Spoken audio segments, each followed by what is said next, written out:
Assalamualaikum warahmatullahi wabarakatuh. Perkenalkan, nama saya Habibatul Iza. Saya adalah salah satu mahasiswa Universitas PGRI Ronggolo Tuban, yang mana dari prodi Pendidikan Guru Sekolah Dasar. Saya di sini akan mengulas kembali materi yang telah saya dapatkan, yang mana ini merupakan tugas UAS dari mata kuliah pembelajaran kelas rangkap. Dalam mata kuliah ini, saya mendapatkan beberapa materi. Nah, dalam materi tersebut ada beberapa bab. Bab yang pertama, yakni alasan pentingnya PKR.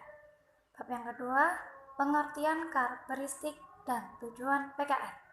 Bab yang ketiga, prinsip, pola, dan model dalam PKR. Bab yang keempat, pengelolaan PKR. Bab yang kelima, melatih guru PKR. Dan bab yang keenam, yakni prospek PKR. Dan bab yang terakhir, yakni PKR di SD yang sistematis dan kreatif. Langsung saja kita membahas bab yang pertama, yakni alasan pentingnya PKR.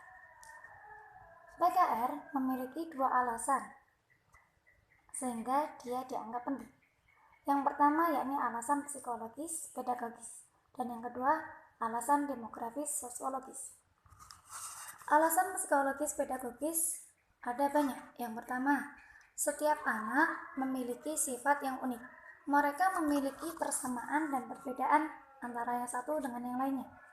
Yang kedua, setiap anak memiliki tingkat perkembangan sesuai rentang usia. Jadi, yang namanya usia yang berbeda pasti mereka tidak akan sama dalam pola berpikirnya. Masa iya umur 9 tahun pola pikirnya sama dengan anak yang berumur 3 tahun? Pastinya tidak mungkin. Kecuali 1:1000, mungkin seperti itu. Nah, yang ketiga, setiap anak memiliki tuntutan perilaku peran yang berbeda-beda. Yang keempat, setiap anak memiliki tingkat perkembangan moralitas. Dan yang kelima, anak perlu memperoleh layanan dan perhatian sesuai dengan perkembangan kognitif melalui pembelajaran klasikal individu dan klasikal massal. Dan yang terakhir, sebagai upaya pembentukan keterampilan sosial dalam konteks sosial. Dan alasan pentingnya PKR yang kedua, yaitu alasan demografis sosiologis, yang meliputi yang pertama, muridnya sedikit dan gurunya juga sedikit. Lalu muridnya sedikit akan tetapi gurunya berlebih. Dan yang ketiga, muridnya cukup akan tetapi gurunya juga berlebih. Dan yang terakhir, muridnya cukup namun gurunya lebih sedikit. Jadi, penerapan PKR secara konseptual sesuai dengan konsep psikologi pedagogi serta secara praktis dapat mengatasi berbagai kendala demografis, sosiologis, dan kendala situasional lainnya. Dan PKR juga merupakan upaya guru dalam menyikapi dan memperlakukan peserta didik sesuai keadaannya, sehingga tercipta suasana belajar yang mendukung tercapainya tujuan belajar secara optimal. Bab yang kedua yakni pengertian karakteristik dan tujuan PKR. PKR merupakan suatu pendekatan manajemen pembelajaran, bukan suatu metode pembelajaran. Sehingga PKR menuntut penggunaan berbagai metode, teknik, dan sumber belajar. Karakteristik PKR merupakan ciri-ciri nyata dari PKR yang secara keseluruhan melukiskan suatu keunikan. Karakteristik PKR dapat dilihat dari unsur-unsurnya. Unsurnya yang pertama yakni unsur guru, yang kedua unsur siswa, yang ketiga unsur mata pelajaran, yang keempat unsur interaksi edukatif, dan yang terakhir unsur lingkungan belajar. Adapun tujuan PKR di SD yakni untuk mewujudkan pencapaian hasil belajar siswa baik bersifat akademik maupun sosial dan personal dengan memanfaatkan kemandirian guru dalam mengajar dan sarana pendukung yang tersedia di sekolah dan lingkungan sekitar sekolah. Manfaat PKR yang pertama yakni guru lebih memahami siswa. Yang kedua, siswa yang tingkatannya lebih tinggi, dia bisa membantu siswa yang tingkatannya lebih rendah. Yang ketiga yakni penilaian guru terhadap siswa dapat lebih cermat dan efektif. Bab yang selanjutnya yakni prinsip, pola, dan model PKR. Prinsip, pola, dan model PKR mempunyai makna yang berbeda-beda. Prinsip PKR yakni ketentuan-ketentuan umum dan khusus yang bersifat memadu dan mengarahkan pikiran perilaku guru dalam menyikapi dan mengelola pembelajaran. Adapun pola dasar PKR yakni model PKR 211. Terus model PKR 221. Jadi begini. Sebetulnya ada banyak pola dasar PKR. 211, 221, 311, 321, 322. Nah, itu sebenarnya sudah jelas. Melalui angka tersebut kita bisa memaknai bahwa seperti halnya model PKR 211, yakni dia model PKR yang menggunakan 2 kelas, 1 mapel, dan 1 ruangan. Jadi ketika ada model PKR 321, berarti dia model PKR yang 3 kelas, 2 mapel, dan 1 ruangan. Pokoknya urutannya kelas, mapel, ruangan. Jadi ketika angkanya 222, berarti 2 kelas, 2 mapel, 2 ruangan, seperti itu. Nah, jadi polanya model PKR tadi ada banyak. 211, 321, 221, 321, 311, 322, 333, 222, dan bahkan 111. Akan tetapi 11 di sini bukan 1 kelas, 1 mapel, 1 ruangan. Akan tetapi 1 kelas, 1 mapel dengan 2 topik berjenjang dan dalam 1 ruangan. Model pembelajaran kelas rangkap ada banyak. Yang pertama, model proses pembelajaran arahan sendiri. Di sini guru hanya sebagai fasilitator. Inti dari belajar mandiri yakni mencari dan mengolah informasi atas dasar dorongan belajar dari diri sendiri. Yang kedua, model proses melalui kerjasama meliputi MOPS, MOPB, MKIK, MTTS, MTLK, MDMB, MTDR, MATT. Nah, ini hanya singkatan-singkatan. Seperti halnya MKIK. Apa itu MKIK?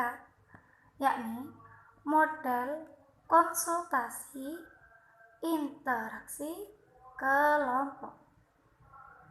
Model konsultasi intra kelompok.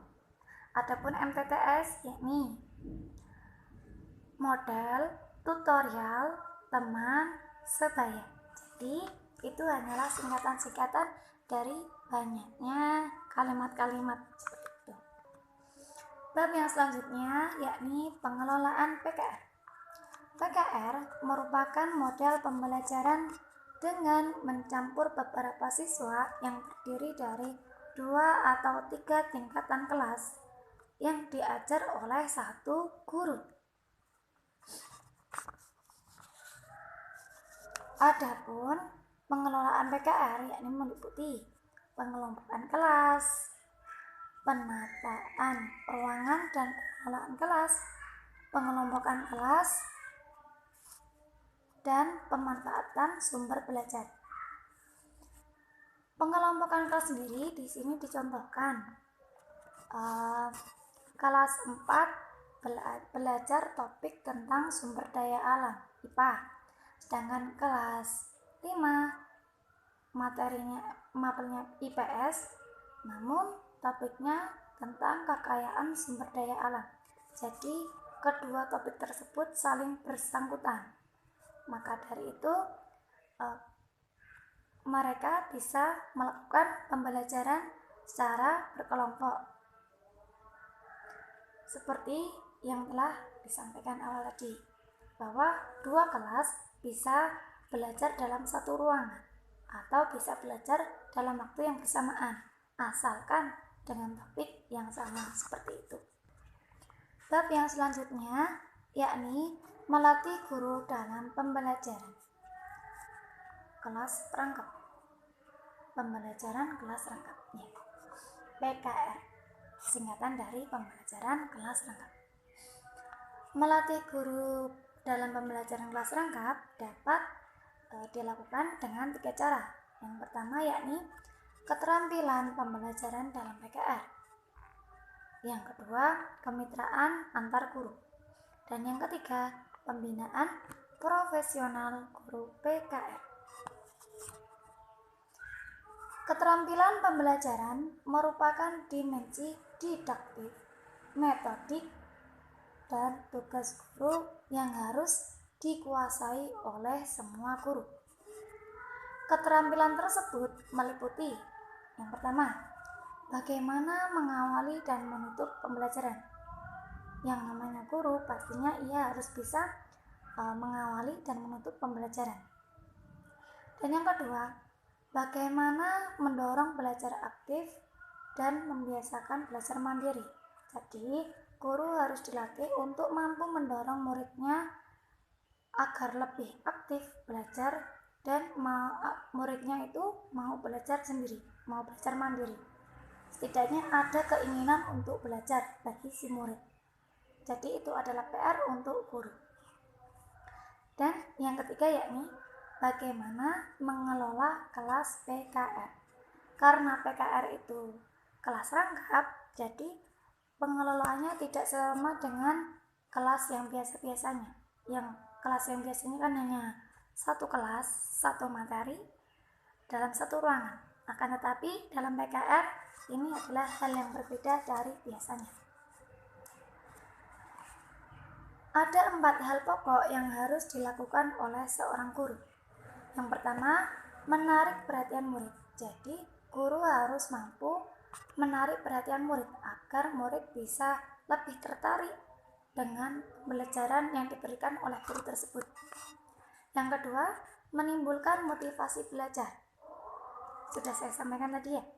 Dan yang ketiga, memberi acuan atau rambu-rambu belajar. Jadi dalam pembelajaran, guru juga harus memantau si murid, ini yang harus dipelajari, ini yang penting, ini harus dilakukan, ini tidak, seperti itu. Dan yang keempat yakni membuka kegiatan materi. Membuka kegiatan materi yakni alat pembelajaran merupakan jembatan antara pengalaman lama dan pengalaman baru. Bila kedua pengalaman tersebut tidak dijembatani dengan baik, maka proses belajar akan lebih bermakna. Jadi, ketika sang guru mengawali pembelajaran, hendaknya guru tersebut memberi kegiatan materi, karena awal pembelajaran tersebut merupakan jembatan antara pengalaman lama dan pengalaman baru. Jadi ketika si murid otaknya sudah memikirkan hal yang lama dengan hal yang baru, ketika otaknya sudah nyambung, otomatis pembelajaran akan lebih mudah didapatkan atau mudah diakses oleh murid, seperti itu. Oleh karena itu, membangun kegiatan materi sangatlah penting bagi guru dan siswa-siswanya, karena itu dapat mempermudah siswa dalam memahami materi baik yang lampau maupun yang selanjutnya. Bab yang selanjutnya yakni prospek PKR. PKR untuk meningkatkan kualitas pembelajaran.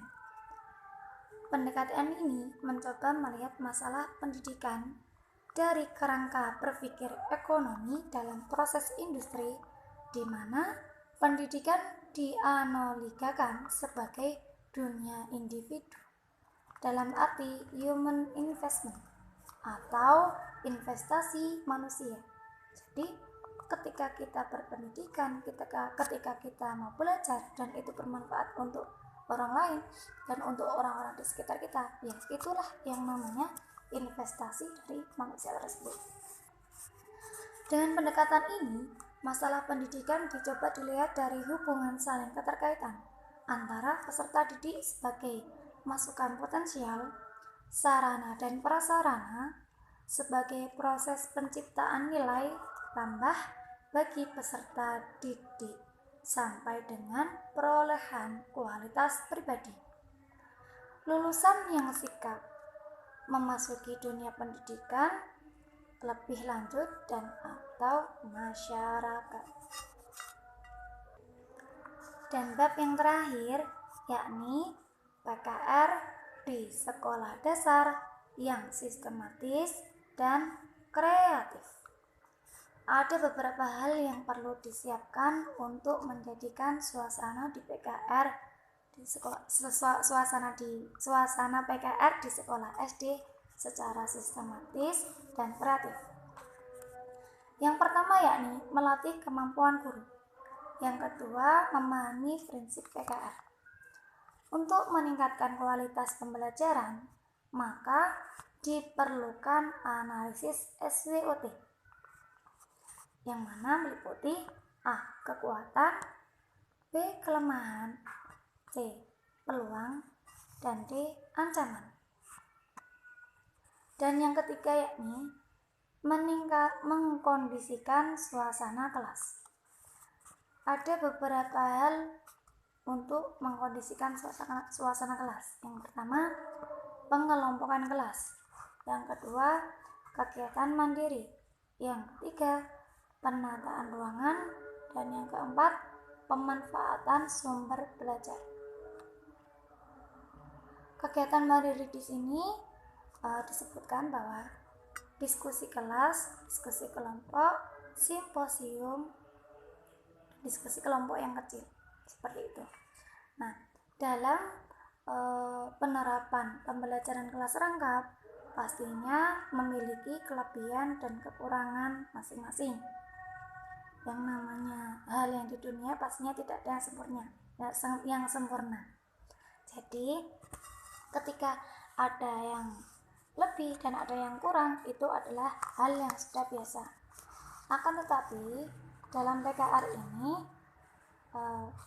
ada banyak kelebihan yang telah, seperti halnya misalnya ketika ada 2 kelas namun gurunya yang satunya tidak datang, mungkin sakit atau gimana seperti itu. Nah, dengan adanya PKR, ini pengelompokan kelas rangkap, dapat mempermudah guru dalam memantau siswanya. Namun, tidak semena-mena langsung digabung menjadi satu. Ada beberapa hal yang menjadi acuan atau penyebab atau alasan agar 2 kelas tersebut dapat digabung menjadi satu. Semisal tadi, dengan tema yang sama atau dengan kelas yang sama, pokoknya saling keterkaitan antara yang satu dengan yang lainnya. Nah, ketika dalam penerapan PKR ini, umpamanya satu kelas tersebut kurang cukup ketika diisi oleh 2 kelas, maka bisa digunakan dalam 2 ruangan atau 2 kelas. 2 ruangan tersebut dapat digunakan, namun di tengah-tengahnya harus ada penyambung antara ruangan satu dengan ruangan yang lainnya. Jadi nanti guru bisa berdiri di tengah-tengah ruangan tersebut agar lebih mudah dalam pemantauan siswa-siswanya. Nah, ketika kelas rangkap tersebut berjalan dengan baik, maka akan menimbulkan dampak-dampak yang baik pula. Contoh misalnya, contoh kecil ini ya. Ketika kelas 5 dan kelas 4 awalnya yang tidak saling mengenal. Dengan adanya kelas rangkap, mereka bisa saling mengenal antara yang satu dengan yang lainnya. Karena dalam pembelajaran kelas rangkap tersebut, mereka bisa bertatap muka, mengerti siapa orang tersebut, siapa namanya, terus orang itu bagaimana. Dengan hal yang seperti itu, dapat mempermudah siswa dalam perkembangan sosialnya. Jadi tidak melulu siswa itu berkembang dalam materi pembelajarannya, akan tetapi jiwa sosialnya juga tambah berkembang, seperti itu. Jadi menurut saya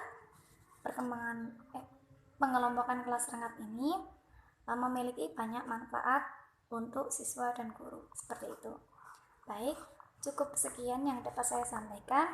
Kurang lebihnya saya mohon maaf yang sebesar-besarnya. Wa'alaikum warahmatullahi wabarakatuh.